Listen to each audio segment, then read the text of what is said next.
Bonjour et bienvenue à tous dans ce numéro 6 de Model Club, le magazine du modélisme de Motors TV.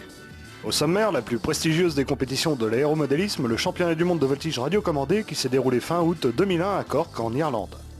Nous retournerons ensuite à Halle, en Allemagne, pour la seconde partie de notre reportage des championnats du monde de maquettes navigantes 1999. Enfin, nous nous rendrons d'abord à l'Isle-Adam, en banlieue parisienne, pour suivre une course indoor de mini-voiture RC, puis nous découvrirons en compagnie du chanteur Franck Alamo 2 Porsche à l'échelle du 10e.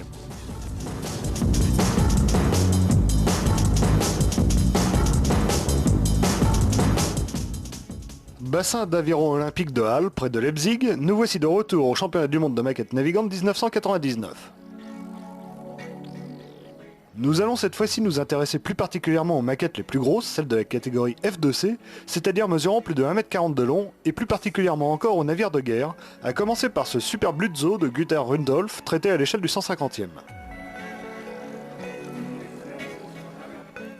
Cuirassé allemand de la Première Guerre mondiale, ce navire mesurait 210 mètres de long et déplaçait 26 300 tonnes. Son armement était principalement constitué de 4 tourelles de 2 canons de 300 mm et son équipage était constitué de 1212 hommes. Il fut coulé en 1916 lors de la bataille des Jutland.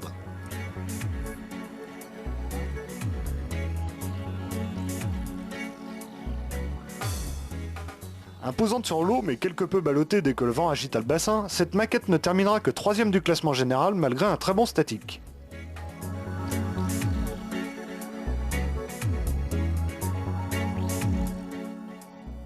Changement d'époque et de belligérant avec cet imposant cuirassé britannique de la Seconde Guerre mondiale traité à l'échelle du 133e, le Rodney, très facilement reconnaissable grâce à ses superstructures implantées très en arrière sur la coque.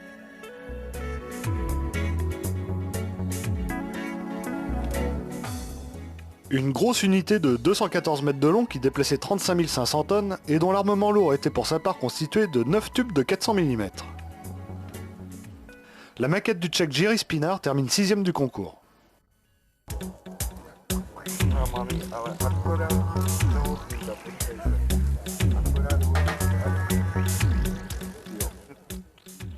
Nous pouvons maintenant admirer la superbe réalisation de ce mouilleur de mine russe, dont l'échelle du 20e permet d'aller très loin dans le rendu des détails les plus infimes.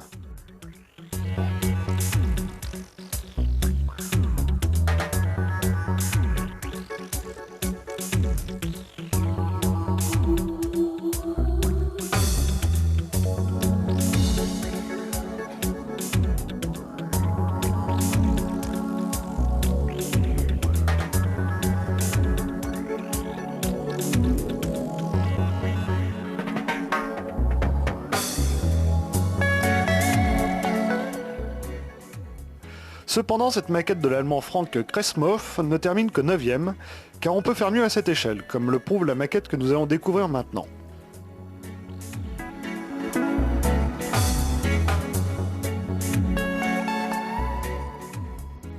La vedette de patrouille côtière polonaise Oblucze de Peter Jedwabski est en effet un petit chef-d'œuvre, et il est parfois difficile sur les images de faire la différence avec le navire réel.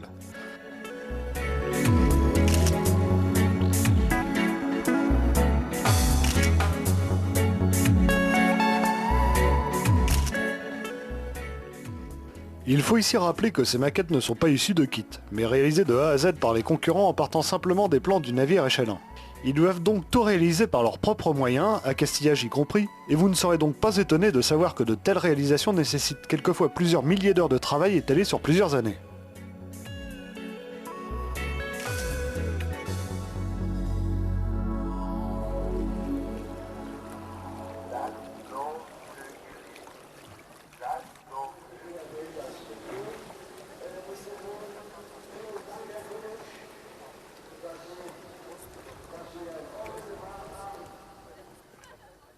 Cependant, après 2 navigations assez moyennes, dont la seconde se terminera même par une panne en plein milieu du bassin, il ne terminera que 5ème du classement général. Mais pour trouver le vainqueur de la catégorie F2C de ces championnats du monde, il fallait encore une fois chercher au fond des caisses de l'équipe chinoise.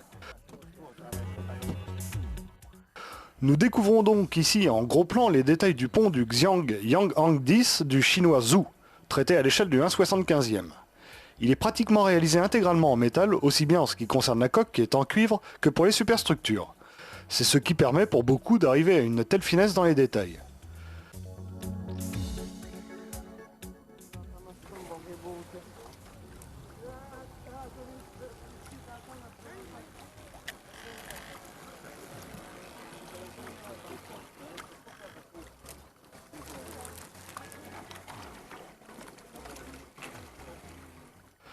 Le Xiangyangang réel est un gros navire d'études océanographiques spécialisé dans les recherches de nodules métalliques sur les fonds marins, mais la maquette, elle, est surtout une chercheuse d'or. En effet, malgré des conditions de navigation peu clémentes, Zhu va réaliser 2 parcours sans faute qui le propulsent à la première place. Ce championnat aura donc vu la victoire des Chinois dans les 3 classes F2A, F2B et F2C, un sans faute historique.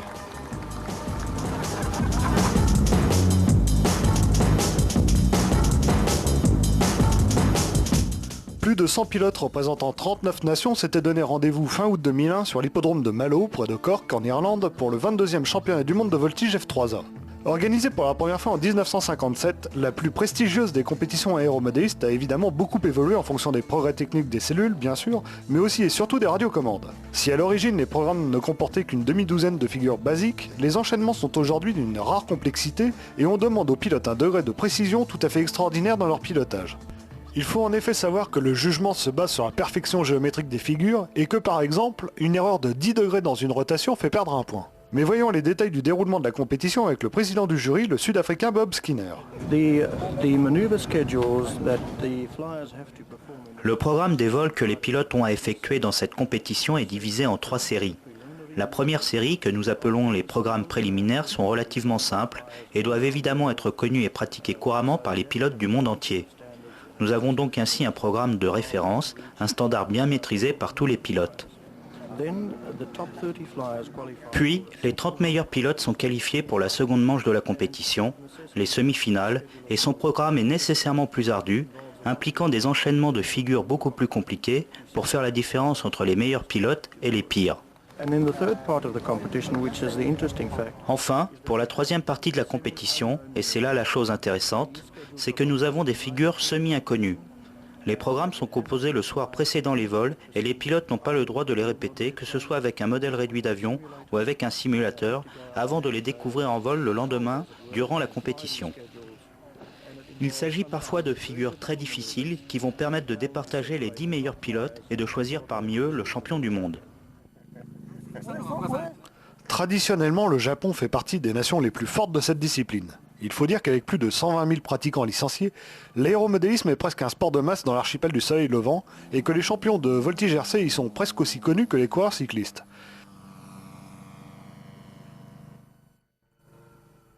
L'industrie modéliste japonaise est également la première du monde et lors de ces championnats, plus de 95% des moteurs utilisés étaient d'origine nippone. Il s'agit pour l'essentiel de monocylindres 4 temps de 23 cm3 à compresseur de marque Yamada, qui développe 3 chevaux 5 à 9000 tours et qui possède, ce qui est très apprécié par les pilotes dans cette discipline, une linéarité parfaite de la courbe des gaz avec beaucoup de coupes de bas régime. Avec une telle suprématie technologique et un tel cheptel de pilotes, il n'y a donc rien d'étonnant à ce que le Japon soit quasiment indétrônable au classement par équipe. Mais pour le classement individuel, c'est une autre histoire, et depuis 2 ans, c'est un Français de 31 ans, aussi surdoué que discret, Christophe Paysan-Leroux, qui truste la plus haute marche du podium. C'est donc lui la parole pour mieux comprendre pourquoi la voltige RC est un sport à part entière. Alors, ce qui me passionne dans la voltige, c'est la rigueur. Ça nécessite beaucoup de précision, aussi bien dans la réalisation des modèles, pour essayer de les faire voler le mieux possible, et dans la réalisation donc, du vol, où on nous demande de réaliser des figures géométriques les plus parfaitement possibles, jugées par 5 juges qui sont derrière et qui notent chaque figure une par une. Donc il faut un entraînement régulier, c'est un sport à part entière qui demande préparation, entraînement et concentration. Alors l'entraînement il est réalisé tout au long de l'année, tous les week-ends. Il y a un entraînement le plus régulier possible. Et avant les compétitions importantes comme un championnat du monde, c'est en gros 3 semaines avant, tous les jours, afin d'acquérir les dernières précisions dans les figures.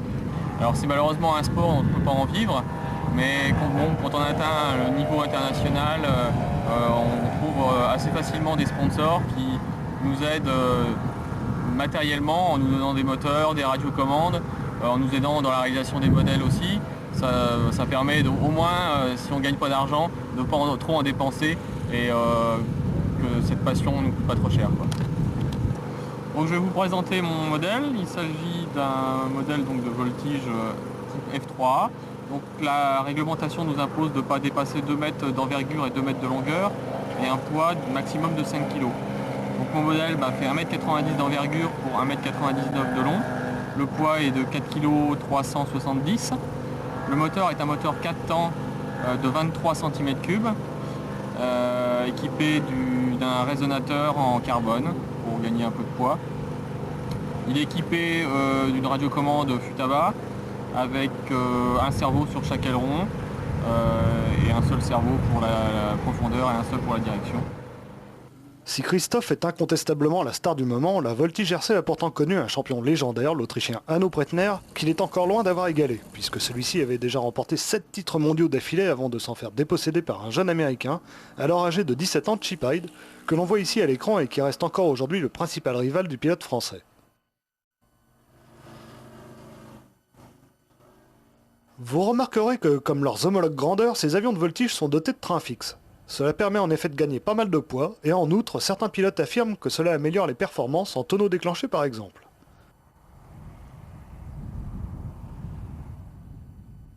Professionnellement, Chip est instructeur pour les pilotes militaires qui pilotent les drones, ces gros modèles réduits de reconnaissance, qui ont opéré au-dessus de la Bosnie ou qui survolent encore à l'heure actuelle l'Afghanistan. Ça n'a pas grand chose à voir avec la voltige, mais ça demande une rigueur comparable, si ce n'est dans le pilotage, du moins dans la discipline. Autre adversaire redoutable, l'Argentin Quique Somenzini, qui va durant ce championnat de Cork batailler ferme pour la première place. Il vole sur un Smaragd, un modèle de fabrication française dessiné par un ancien champion du monde originaire du Liechtenstein, Wolfgang Matt, toujours compétitif malgré ses 60 ans puisqu'il ira jusqu'en finale cette fois encore. Si les Japonais sont sans concurrence dans le domaine de la motorisation et de l'électronique, les cellules françaises ont une réputation excellente. Plus de 60% des pilotes de ce championnat volaient en effet avec des avions issus de kits PL-Prod ou ZN9. Ces deux artisans font preuve d'une exceptionnelle maîtrise de la stratification des matériaux composites en associant légèreté et solidité, deux qualités essentielles sur un avion de voltige.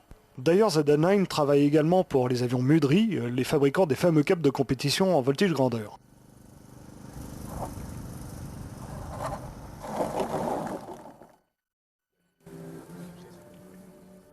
Finalement, le titre par équipe n'échappera pas au Japon, qui l'emporte devant les États-Unis et l'Allemagne, qui fait un retour remarqué sur le premier plan de la scène. Second titre individuel pour Christophe Paysan-Leroux, qui aura réalisé un véritable exploit en remportant 10 vols sur 10, ne laissant aucun espoir à ses adversaires. Ça promet pour l'avenir, bravo Christophe.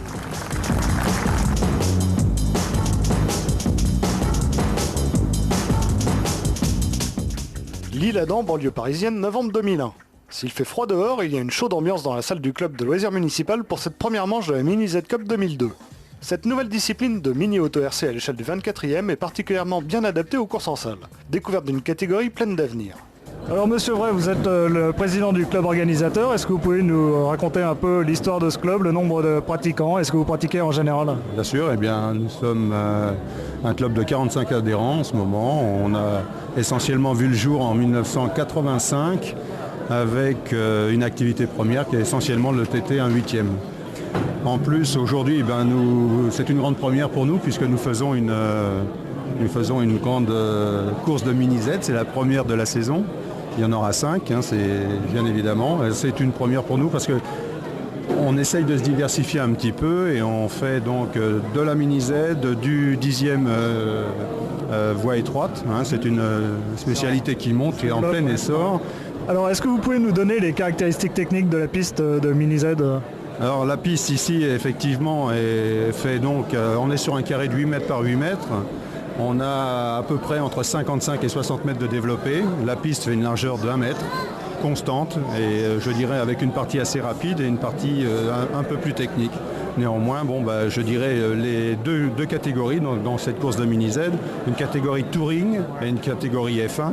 Et on se rend compte que les F1 sont un peu à l'étroit sur ce circuit.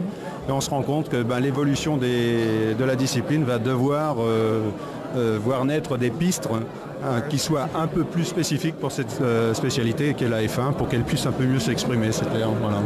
Alors pour cette première, en fait, c'est une grande réussite parce qu'il y a beaucoup de pilotes. À vrai dire, les inscriptions sont complètes. Hein. Voilà, donc ça a été un carton plein d'entrée de jeu puisque je dirais on a 96 inscrits aujourd'hui, ce qui fait qu'on a un timing très serré sur la journée, organisé effectivement avec M. Carvana, donc le owner de France Distribution Loisirs, qui nous a fait le plaisir de nous confier cette première manche et je pense que c'est un succès et pour lui et pour moi en tant que président du club puisque je dirais carton plein, qui dit finance pour le club, on peut être que réjoui quoi, hein, c'est clair. Si les courses de Formule 1 ressemblent à des affrontements fratricides entre Jordan et McLaren, c'est tout simplement parce que cette discipline est toute nouvelle et que les carrosseries des autres écuries n'ont pas encore eu le temps de sortir. Depuis pourtant, Kyosho a déjà commercialisé une Ferrari et une Williams en attendant le plateau complet de la prochaine saison F1 bien sûr. Mais certains modélistes n'avaient pas eu la patience d'attendre et avaient déjà modifié leur carrosserie aux couleurs de l'écurie au cheval cabré. Quelles sont les spécificités du Mini Z par rapport aux voitures aux échelles plus grosses ? Je dirais que finalement les réglages sont un petit peu moins compliqués. Moi je trouve qu'on ressent plus de sensations avec le Mini Z au niveau des réglages. Enfin c'est vrai qu'on sent tout de suite quand on change quelque chose, on sent tout de suite la différence au niveau du réglage qui est plus compliqué, qui est plus complexe. Par exemple sur un T1 8e qui est la discipline que je pratique habituellement, c'est beaucoup plus simple quoi. Le Mini Z c'est une discipline qui est quand même plus économique que les autres disciplines de la voiture RC, non ? Oui, c'est nettement plus économique. Je dirais que pour l'achat d'un kit complet, il faut compter à peu près aux alentours de 1000 francs. Donc sans option, donc à l'achat d'un véhicule, c'est de l'ordre de 1000 francs. Et après, il y a possibilité effectivement de rajouter des options, où là, on peut dire qu'on double facilement le prix de la voiture si on veut véritablement l'optionner, quoi. Mais sinon, justement, l'intérêt, c'est qu'effectivement, pour un petit budget, on peut réussir à faire du modèle réduit, quoi. Après, en fonction des options, là, effectivement, ça peut varier du simple au double. Est-ce que c'est rapidement monté ? Oui, a priori, c'est livré tout monté. Très simple. Très simple de montage. C'est vraiment uniquement à coup de tournevis cruciforme. C'est très simple à monter. Ouais. Et ça va très vite. Ouais. Donc il y a différents types de carrosseries, il y a déjà les toutes prêtes où effectivement on peut les monter sur tout type de châssis. Et puis il y a celles donc, qui sont vierges de peinture et voilà on peut vraiment faire sa propre décoration, ce qui est le cas de celle-ci. Alors en différents modèles, il y a donc il y a la Viper, il y a la Mercedes, il y a la Mitsubishi, il y a la TT, il y a la Skyline, Nissan Skyline, enfin il y a toutes sortes de carrosseries effectivement qu'on peut adapter. Et ça règle aussi l'empattement du châssis, c'est-à-dire qu'en fonction de la carrosserie, on va régler plus ou moins l'empattement du châssis, qui va donner un comportement différent au véhicule suivant la manière dont on roule, quoi. Donc est-ce que tu peux nous expliquer tout ce qu'il y a comme option sur une Mini Z ? Ouais, bien sûr. Donc principalement, en général, on commence par tout ce qui est roulement parce que ça offre une meilleure vitesse de pointe, une meilleure roulabilité. C'est beaucoup plus libre et ça retire les jeux, surtout qu'il y a au niveau des roues en l'occurrence. Il y a tout ce qui est le T-carbone qui sert essentiellement au niveau de la suspension. Ça évite de rebondir, donc il y a différentes duretés. L'amortisseur ensuite qui vient donc lui c'est uniquement donc pour le système de suspension arrière. Le double amortisseur qu'on peut voir ici, qui en fait sert lui à empêcher le roulis, tout simplement. Le châssis Skelton transparent, donc de différentes couleurs au choix, qui offre quand même un très nettement gain de poids. Et puis accessoirement, mécaniquement, on voit quand même un peu mieux ce qui se passe. Ensuite, là par exemple, j'ai mis des ressorts durs. Qui sont livrés, en fait, il y a 3 systèmes de dureté, que ça soit pour l'arrière ou bien pour l'avant. Ainsi que la barre anti-roulis devant qui est réglable avec différentes duretés, qui permet de stabiliser un peu mieux la vitesse lors de la remise des gaz en fait, au niveau de la ligne droite. Et puis le moteur modifié, parce que sur une compétition, il n'y a pas le choix. C'est indispensable, il n'y a pas le choix. Et puis là, hormis la visserie anodisée, où il y a quand même un petit gain de poids, mais elle sert essentiellement à l'esthétique.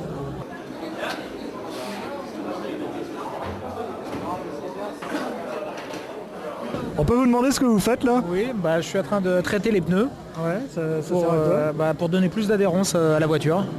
D'accord. Donc, quel produit vous utilisez là ? C'est un produit spécifique pour le modélisme. C'est des solvants surtout. Ouais. Et ça permet de ramollir la gomme. Donc ça accroche mieux. Donc, Le changement est vraiment sensible? ouais, c'est sensible, mais sur une petite durée, quoi. 5 minutes, c'est bien. Après, au-dessus, ça a tendance à dénuer, quoi. D'accord. Voilà, mais bon, ça apporte quand même un plus quand on charge vraiment l'accroche, quoi. Mais ça oblige à changer les pneus plus souvent peut-être, non? Non, pas spécialement, mais ce qu'il faut faire attention, c'est que si ça accroche trop, la voiture part en tonneau. Donc il faut pas trop en mettre, suivant le style de gomme, faut choisir le bon compromis, quoi. Vous le voyez, la petite taille des mini-zen n'empêche pas une certaine sophistication technologique. Quant au pilotage de ces petits bolides, bien qu'accessible aux enfants, il est suffisamment subtil pour que les meilleurs pilotes des échelles supérieures aient encore un avantage sur leurs adversaires. On retrouve ainsi des pilotes connus sur les podiums, à savoir Vincent Ouanessian, Guillaume Vray et Florian Godard en Touring, et Stéphane Deroche, Philippe Roulet et Sébastien De Stéphanis en F1. Mais au fait, comment fait-on pour s'y retrouver dans les classements? Car il faut bien avouer que suivre des courses aussi mouvementées n'est pas facile. Eh bien vous allez le voir, on fait encore appel à une technologie de pointe. Alors pour les mini-Z, donc on a un comptage spécifique au mini-Z qui intègre donc un système d'amplificateur de fréquence qui agit directement sur le quartz de réception. En fin de compte, c'est une petite partie électronique qui vient se fixer directement sur le quartz, lequel est fixé donc sur la voiture, permet d'augmenter l'intensité du signal et permet donc de compter la voiture via le comptage que l'on a ici. Donc sur le châssis, on a une partie unité centrale sur laquelle vient se fixer donc le quartz qui se trouve en l'occurrence sous la voiture pour la catégorie Touring. Donc le quartz et son amplificateur de fréquence viennent se fixer dessus directement. Voilà, terminé, ce qui permet donc de pouvoir compter. Et voilà, c'est aussi simple que ça, il suffisait d'y penser. Les Porsche ont toujours exercé une fascination particulière sur les amateurs d'automobiles, grandes ou petites. En voici donc deux à l'échelle 1/10, mais qui sont pourtant assez différentes sur leur carrosserie. D'un côté, cette GT3 Cup Tamiya au décor superbe, intégralement réalisé avec les autocollants du kit, monté sur un châssis TB01 à propulsion électrique 4 roues motrices à entraînement par cardan. C'est le modèle de loisir par excellence.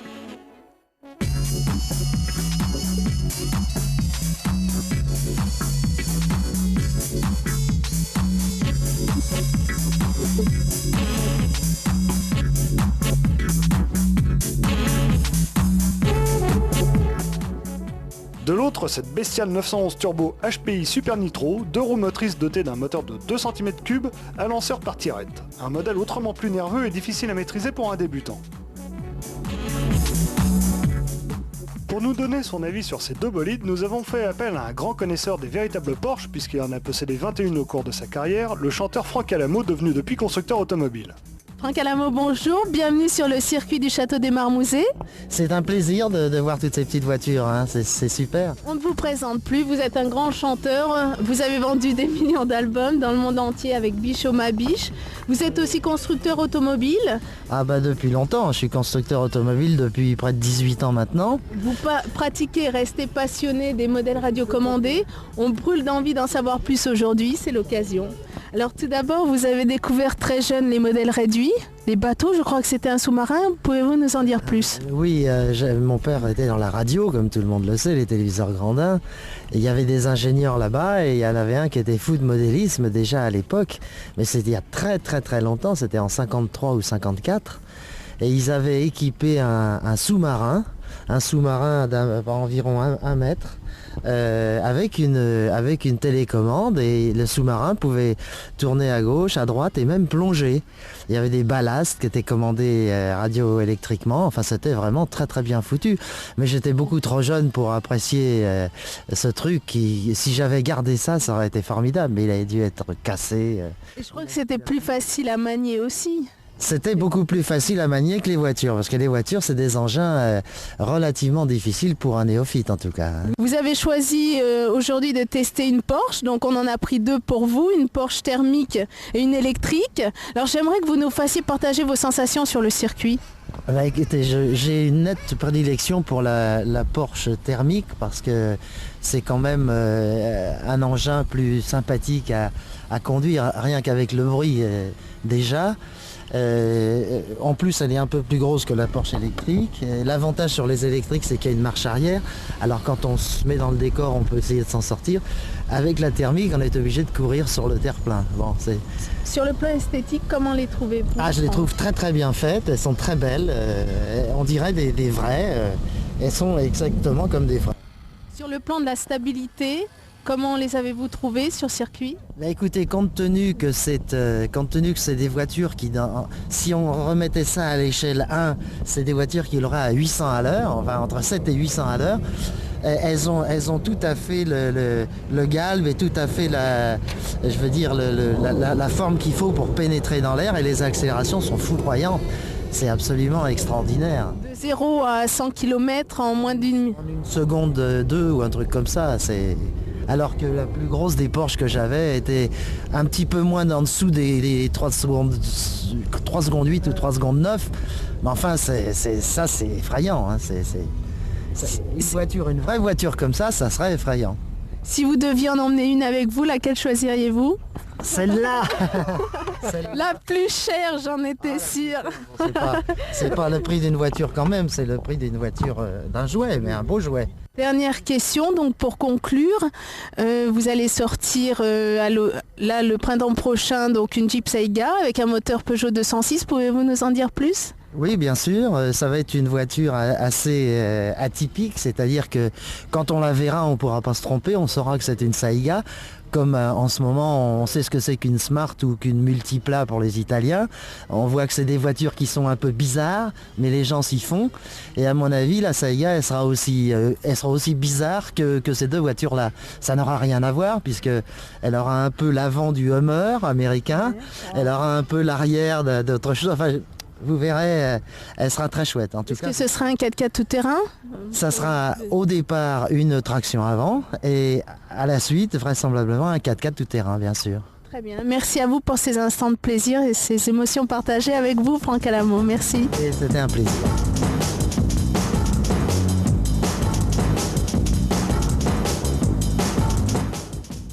Le mondial de la maquette et du modèle réduit de la Porte de Versailles se tiendra cette année du 13 au 21 avril. Nocturne le vendredi soir jusqu'à 22h, à ne manquer sous aucun prétexte si vous aimez le modélisme de près ou de loin. Vous pourrez d'ailleurs nous y rendre visite sur le stand du magazine RCM. Mais d'ici là, nous vous donnons rendez-vous pour le prochain numéro de Model Club. A très bientôt.